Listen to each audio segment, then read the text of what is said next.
Володимир Зеленський 2 дні провів у Туреччині, вперше в статусі президента. За зачиненими дверима президентського палацу Анкари він 3 години віч-навіч розмовляв з президентом Туреччини Реджепом Таїпом Ердоганом про полонених українців, окупований Крим, війну на Донбасі та економічну співпрацю.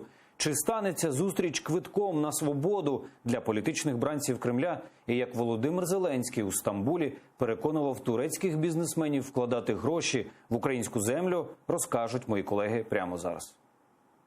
Цієї зустрічі могло б взагалі не бути. На українському сході від міни російських окупантів загинули 4 наших військових. Президент Володимир Зеленський терміново скликає засідання Генштабу, телефоном просить Путіна вгамувати своїх найманців і таки летить в Анкару, аби віч-навіч зі своїм турецьким колегою Реджеп Таїпом Ердоганом говорити про війну на Донбасі, окупацію Криму і свободу для загратованих кримських татар і тих, чиї імена написані на жовтих браслетах. Мені дали ці браслети батьки наших моряків.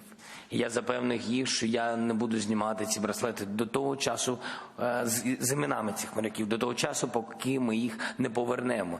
Самими тільки браслетами на руці ситуації не зарадиш, каже Реджеп Таїп Ердоган. За свободу політичних бранців Кремля треба боротися і запевнив, Україна у цій боротьбі не залишиться на самоті. Якщо щоразу надягати браслети на руку, незабаром місця на руці не залишиться. Ми переживаємо багато подій, які можуть вимагати від нас надягання браслетів. Переговори щодо звільнення кримських татар вже тривають багато років, але, на жаль, ми не змогли досягнути якогось результату. Ми будемо продовжувати боротьбу. Якщо і просити у котрогось зі світових лідерів допомогти звільнити з російського полону політичних в'язнів, то тільки у Реджеп Таїпа Ердогана, принаймні так вважає заступник голови Меджлісу Ільмі Умеров. Каже, саме Ердоган у 2017-му вмовив Путіна відпустити їх з Ахтемом Чийгозом. Сценарій може повторитися і сьогодні. Росія показово звільнить, приміром, 2 політичних в'язнів, але ціна цієї свободи буде високою, бо вже наступного дня окупанти заарештують вдвічі більше безневинних людей. Путин для Эрдогана пока еще рукопожатный. Возможно, что так же, как с нами поступят, обменяют, например, Балуха и Сенцова, но потом взамен арестуют еще несколько. Во главу угла надо ставить не этот вопрос, а вопрос деоккупации Крыма. Освобождение Крыма от российских войск, от России вообще, и возвращение в состав Украины.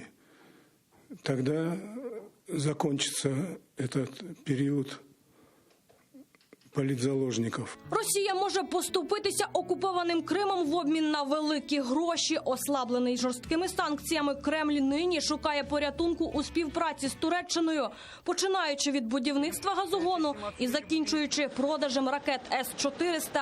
Голова Меджлісу Рефат Чубаров певен, Реджеп Таїп Ердоган обов'язково скористається цим, аби змусити Путіна забратися з України.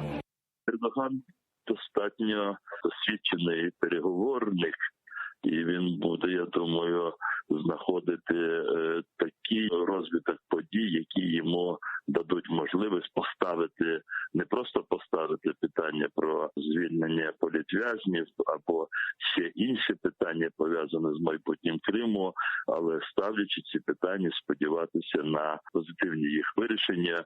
Туреччина Україні друг, а після візиту президента Володимира Зеленського до Анкари, на думку Рефата Чубарова, ця дружба буде ще й економічно вигідною для обох країн. Хочеться сподіватися на те, що до кінця року все-таки будуть заключені, підписані необхідні договори щодо зони вільної торгівлі між 2 країнами. Поставлено завдання щодо збільшення товарообігу між країнами до $10 мільярдів. І тоді Україна обов'язково стане привабливою для інвестицій. Український керманич Володимир Зеленський із Анкари летить до Стамбула і вже там на бізнес-форумі просить турецьких підприємців не боятися вкладати свої гроші в Україну, а точніше в українську землю. В цьому році ми обов'язково проведемо земельну реформу, що вже наступного року дозволить створити ринок землі на 40 мільйонів гектарів. що є однією з найкращих в світі за своєю якостю. А кому землі буде замало, зможе спробувати удачу в казино. Їх Володимир Зеленський після десятиліття заборони пропонує повернути у 5-зіркові готелі на Чорноморському узбережжі.